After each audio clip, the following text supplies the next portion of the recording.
अस्सलामुअलैकुम बच्चा पार्टी, कैसे हैं आप सब। आई होप आप सब ठीक होंगे।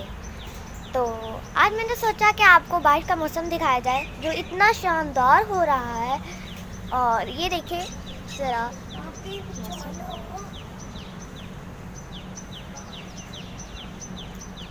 आपने देखा मौसम जो इतना शानदार है, तो मैंने कहा आपको अपना गार्डन भी दिखाया जाए। ये देखें, ये रेड रोज़ है, ये हमारा ब्लूमिंग कर गया है।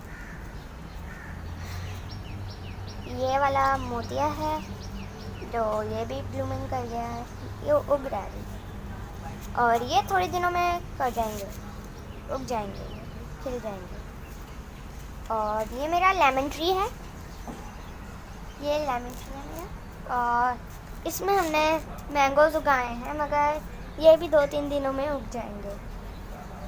इसका नाम मुझे नहीं पता। और ये कलर ग्रास है,